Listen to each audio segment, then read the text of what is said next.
We had no food at home. In fact, my father couldn't do anything about it, and he simply drank himself into ruin. My mother would work for our neighbors for mere pennies or simply in exchange for food, anything to survive. And now, as a grown woman, when I see that the money is running out, I just become completely hysterical. Ever since then, I have hated debt. I don't like borrowing money, I don't want to borrow it, and I don't want to have anything to do with it. But somehow, debt has always been a part of my life.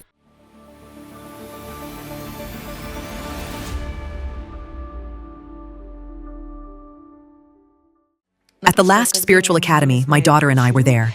And this time, we decided to come as a whole family. Prior to the academy, my husband was hospitalized, and he underwent multiple surgical procedures. Consequently, we encountered financial hardships due to his termination from employment. We were without funds. For as long as I can remember, I have always had this pain whenever there is no money. A dreadful fear grips me when finances are absent, so strong that I endure genuine internal pain, profound inner struggles, and a terrible inner fear. It's like you're going crazy. It's such a strong feeling. You constantly have thoughts in your head. Where to get money, what to do. An empty refrigerator. Tomorrow there won't be anything to feed the children. These thoughts, they don't leave you. And you genuinely feel physical pain, akin to internal suffering. You can't find a way out. You keep looking, but there isn't one. Every time, it's every time, for many, many years. As soon as financial problems start, I get very hysterical. I analyzed my life and I thought, Lord, where did this come from? I was about 8 or 7 years old. We lived in the city of Rubizhne, Luhansk region. And during Perestroika, the period of economic restructuring, factories and plants began to shut down. In other words, people had nowhere to work. It was a very difficult time. Many people left the city because there was no food, no work. And I recall my mother's condition. I was old enough then to overhear my parents' conversations, to sense the emotions and the depth of their suffering. I saw no food at home. No food at home whatsoever. My father was incapable of doing anything, so he simply drank alcohol. My mother would work for neighbors for pennies, or sometimes just for food, weeding their garden beds and taking care of their plants. Just for food to survive. And my mother, she was hysterical, completely breaking down. She was crying that there was no food. Sasha, my father, do something. Do something! And I recall that the best they could manage was to boil the peels.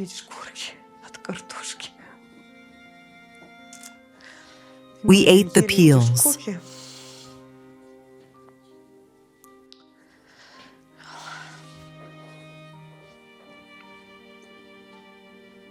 That is why this fear has stayed with me since childhood. I remember all of it. And when moments like this happen now, when I see that the money is running out, that's it. I just completely break down and become hysterical. It's such a degree of violence that I just can't control myself. Just like my mother. I start yelling at my husband. I cry, do something, do something. It is horrible. I searched for money, I borrowed, I cried out to the heavens saying, Lord, please do something, I cannot bear this. I lack support, I am unable to cope, and no one can sustain me. I am filled with fear and pain. I hate debt. I hate it. Since then, I despise debt. I don't like borrowing money, and I don't want to borrow it, and I want no part of it whatsoever. But this debt always pursues me. I didn't know how to deal with it. I thought everyone experienced some kind of difficulties. I failed to associate it with the spiritual realm or with childhood issues I faced. I didn't know about it until I heard about it from the apostle and Pastor Victoria.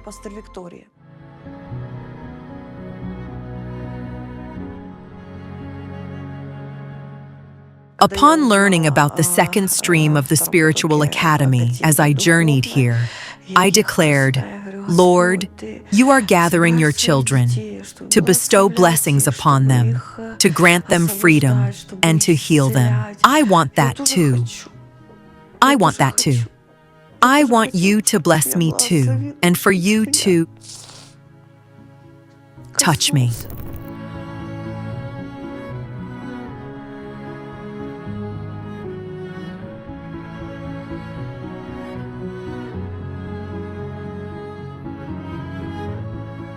You know, when you believe in God's love, can the devil come to you and say that God doesn't love you?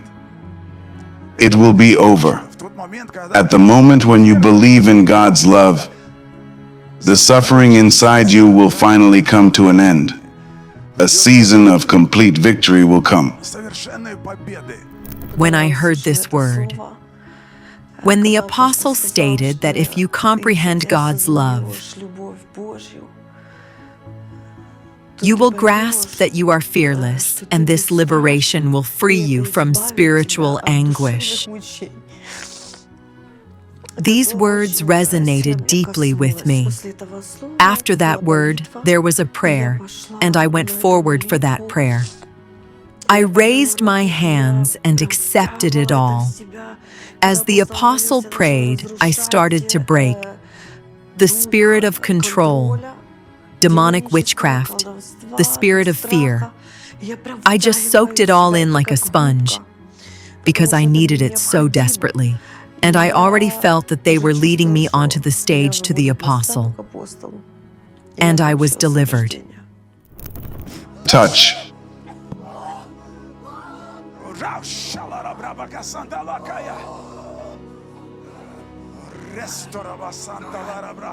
Look at this. Incredible. There's no more.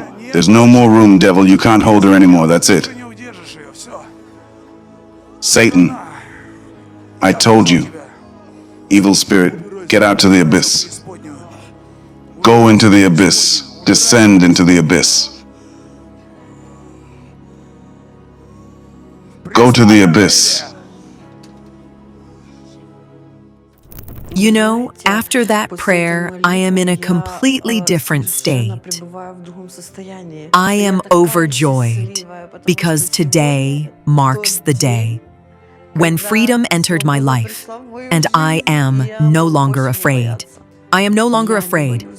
That word, given by the apostle, deeply impacted me. It serves as a foundation upon which I can depend. When I was crying, Lord, I have no one to lean on, nowhere to get money from, and I am filled with this fear. Now I have a foundation I can stand on and say, God is my provider. He loves me. And in this love, the torment in my soul comes to an end. It is God's genuine care. I am profoundly grateful to my Lord. For what? For what He is doing in my life, for seeing what I need, and for showing His care for me. This is His love being shown to me. I feel it. I sense it. It is such happiness to have a father. When you have a father, you understand that this is not just any father, but a heavenly Father who shows care for you. Oh my God, this is amazing. And I would also like to thank the Apostle and Pastor Victoria very much. Thank you so much. Such happiness. It's such a joy to be in the World Revival Mission. It's such a joy to be your spiritual children. It's such a joy to receive your word. They influenced my life very strongly and helped change my life. Thank you so much. Thank you so much. It's such a joy to have such spiritual parents, such happiness. The life is changing. It's amazing.